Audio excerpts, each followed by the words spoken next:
You know, when you've been married for 12 years, you think you know someone inside and out. That was me and Laura. We had what looked like a perfect life, a comfortable home in a quiet suburb, a couple of decent cars, and our weekends spent either relaxing or catching up with friends. I'm an engineer. Most days, I'd leave early and come back late, trying to build a solid future for us. I liked my job. It gave me purpose, and I thought it was my way of showing love and providing for our life together. Laura worked in marketing. She'd always been the social one, full of energy and ideas. She'd talk about her colleagues and the projects she was handling. People seemed to respect her. She'd come home with stories from work, laughing about office drama or complaining about a tough client. I never thought to question it. After all, this was Laura, my wife, the woman I thought I knew better than anyone. But then little things started to change. It's funny how you can miss the small stuff until it's all you can see. She'd be on her phone constantly, smiling at her screen and typing away. When I'd ask, she'd brush it off. Just work stuff, she'd say. And then there were the late nights. At first, it was just 1 or 2 nights a week. She'd tell me she had late meetings or was grabbing dinner with clients. I didn't think much of it, but she grew distant. I'd try to talk to her about her day, and she'd give me short answers like she wasn't really there. Even when she was home, it felt like her mind was somewhere else. Our conversations turned into routine exchanges. How was work? Fine. Anything new? Not really. It felt like she was slipping away from me, but I didn't want to admit it. I didn't want to be the jealous husband, doubting every word she said. So, I pushed down that feeling in my gut, telling myself I was overthinking it. One random evening, I got off work a little earlier than usual. Nothing dramatic, no gut instinct, no big suspicion, just me coming home earlier than I said I would. I opened the door to the house, expecting the usual, a tired wife scrolling on her phone, maybe some music playing in the background. But that day, something was off. Laura was sitting on the couch, phone in hand, but when she heard the door open, she jumped, literally jumped, and scrambled to lock her screen like she was hiding something. I remember asking her casually, "Everything okay?" And she smiled, but it wasn't her usual smile. It seems forced.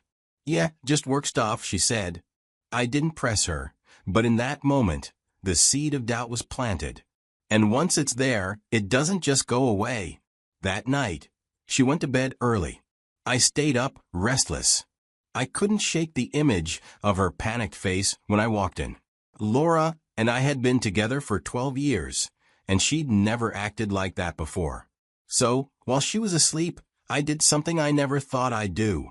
I picked up her phone. Her messages, with someone named Nathan, her coworker, were right there at the top of her chats. As I scrolled through, my stomach sank. These weren't work-related texts. They were personal, explicit, filled with pet names and late-night "I miss you" messages. And the worst part? It wasn't just flirting. They were talking like they were in a full-blown relationship. Nathan called her his everything, and she replied, "I love how safe you make me feel." Safe? From what? Her husband? I sat there in the dark, my heart pounding, scrolling through. They'd been meeting up after work, sneaking around like high school kids, and talking about their future together. Their future. While I was at work, busting my ass to pay most of the bills, she was building a whole separate life with this guy. And just when I thought it couldn't get any worse, I found the transactions. Laura had been transferring money to Nathan, large amounts, too. At first, I thought maybe I was misunderstanding, but the more I looked, the clearer it became. She wasn't just cheating on me emotionally or physically. She was funding this guy's life. Rent payments. High-end gifts. She even helped him pay off debts. I'm talking about our money we'd saved for vacations, emergencies, and maybe even a family someday. She had drained it piece by piece and handed it over to him. I sat there in disbelief, holding her phone in my hands, staring at the screen like it might somehow explain why. I felt a mix of anger, heartbreak, and humiliation. How do you process something like that? I didn't even see it coming. I didn't scream and I didn't throw things. Believe me, I wanted to. I wanted to confront Laura right then and there, shake her and ask, "How could you?" But I knew that wouldn't do anything but make me look weak. If I wanted to handle this the right way, my way, I needed to stay calm. But as much as it hurt, I realized something important. Laura cared deeply about one thing above all else, her image. She always wanted to look in control, like she had her perfect life. That was going to be my weapon. The next morning, I made myself get up early like it was just another normal day. Laura was sitting at the table, scrolling through her phone like nothing had happened. I took a deep breath, walked over, and said, "We need to talk." She looked up at me, confused at first, then a little nervous when she saw the expression on my face. I sat down across from her and told her I had seen the messages. I didn't yell or accuse her outright. Instead, I kept my voice low, almost sad. I told her I felt hurt and betrayed, but that I wanted to fix things. "If we're going to move past this, we have to rebuild trust," I said. And let me tell you, I could see the guilt written all over her face. She started crying, saying it was a mistake. I didn't believe a word of it, but I nodded and played along. "If we're going to fix this, we need to be completely honest with each other," I said. "I can't feel secure unless I know everything is out in the open." Then I hit her with the key part of my plan. I told her, I need to take control of our finances. I don't want to worry about who's spending what or where our money is going. If we're really going to rebuild this marriage, we need transparency. Now here's the thing. Laura was so desperate to save face, so eager to look like the perfect wife trying to make things right, that she didn't even hesitate. She agreed immediately. By the end of the week, she had signed over access to everything. Our joint bank accounts, the property deeds, the investments. She even handed me the passwords to her personal accounts, like this was her grand gesture of trust. When Laura handed over control of our finances, I knew I couldn't waste the opportunity. She thought this was me trying to heal, trying to trust her again. But for me, it wasn't about trust, it was about protection. I had to make sure that, when the time came, I wasn't the one left with nothing. The first thing I did was transfer as much money as I could into accounts she didn't have access to. I researched everything, offshore accounts, cryptocurrency wallets, you name it. I wasn't leaving a trail for her to follow. It took some late nights and a lot of reading, but I made sure the funds were safe and far from her reach.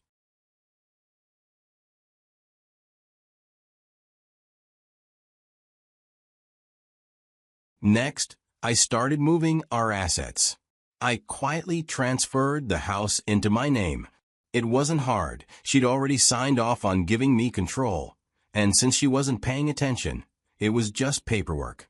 The same went for our savings. Joint accounts became mine alone, and I closed every credit card we shared. I even started selling off some of our investments. Stocks, mutual funds, anything that could be liquidated quickly, gone. I put it all somewhere she couldn't touch. To her, this just looked like part of my healing process. I told her I wanted to simplify things, to avoid money being a stress point in our relationship. She ate it up. She was so desperate to make things look normal again that she didn't ask any questions. That's the funny thing about guilt. It makes people blind. But I didn't stop there. I needed to make sure I had all the proof I'd need when the time came to confront her. I backed up every message between her and Nathan. Screenshots, saved to multiple devices, emails, call logs, and even pictures of the hotel receipts I found on her credit card statements. I documented everything. By the time I put the final part of my plan into motion, I wasn't even angry anymore. I knew Laura's job was everything to her. So I hit her where it would hurt the most. I sent everything anonymously to her company's HR department and her boss. Every message, every transaction, all of it. It was simple and straight to the point. I believe you need to be aware of an inappropriate relationship happening in your workplace. Attached are messages and financial records showing Laura and Nathan in violation of your company's policy on personal relationships. I made sure the subject line would grab attention: HR violation, confidential. I attached every shred of proof. And then I hit send. Her workplace had strict policies against relationships between coworkers, especially ones like this. It didn't take long for the fallout to begin. Laura was called into a meeting the next day, blindsided, thinking it was just another work discussion. By the time she walked out of that room, she was jobless. Fired. Nathan didn't get off easy either. His career depended on Laura. She was his mentor, his shield in that company. Without her, he was nothing. He was fired too, but I doubt he even saw it coming. For Laura, losing her job wasn't just about money. It was about identity. She had spent years building her reputation as a top performer and a respected leader in her field. And in one day, it all came crashing down. By the time she got home, she looked like a ghost. When she walked through the door, she was crying. Not the fake kind of tears you might put on when you're trying to manipulate someone. These were real. She was panicking, and for the first time, she didn't look like the confident, put-together woman I married. She looked scared. She looked defeated. She begged me for support. Can you imagine that? The woman who betrayed me for months, siphoned our savings, and lied to my face was now begging me for comfort. She said things like, "We can fix this," and "I need you now more than ever." But all I could think was, where were you when I needed you? I stayed calm. I didn't yell or throw things. I just told her the truth. Laura, this marriage is over. I didn't explain. I didn't argue. I had everything I needed to file for divorce, and I wasn't going to let her sweet-talk me into changing my mind. During the divorce proceedings, everything went exactly as I planned. Because I had full control over our finances, I walked away with almost everything. Our house, the savings that were left, and all the assets we'd built together. She had nothing. And Nathan? Well, the moment Laura was no longer useful to him, he disappeared. He didn't stick around to help her pick up the pieces. She was left completely alone with no job, no partner, and no reputation to fall back on. I'll never forget the look on her face when she realized it was over, really, truly over. She wasn't the confident, calculating woman who thought she could have it all. She was just broken, and maybe she deserved it. As for me, I walked away with my head held high. I wasn't angry anymore. I wasn't even sad. I was just done. When the dust finally settled, Laura was left standing in the wreckage of the life she had destroyed. Nathan? Oh, he was the first to go. The moment her career fell apart, and she could no longer funnel money his way, he disappeared without a trace. Funny how someone who claimed to love her so much ran at the first sign of trouble. As for Laura, the consequences came hard and fast. She lost her job. That shiny reputation she cared so much about, gone. And when the divorce was finalized, she walked away with almost nothing. I made sure of that. The house, the savings, the investments. I had taken control of it all before she even knew what was happening. All she had left was the regret, the guilt, and a future she'd have to build from scratch. Alone. I know some of you might be thinking, wasn't that too harsh? Or maybe, why didn't you just forgive her and move on? But here's the thing. When someone betrays you like that, it's not just about the affair. It's about the lies, the disrespect, the complete disregard for everything you thought you built together. Forgiveness is one thing, but trust? That's another story entirely. In the end, I came out stronger. It wasn't easy, don't get me wrong.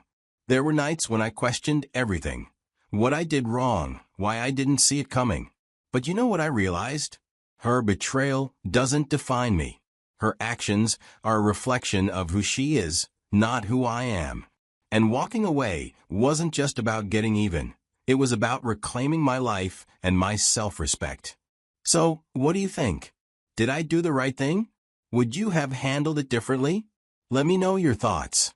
And remember, trust isn't just given, it's earned. And once it's broken, it's almost impossible to put back together. Thanks for listening to my story.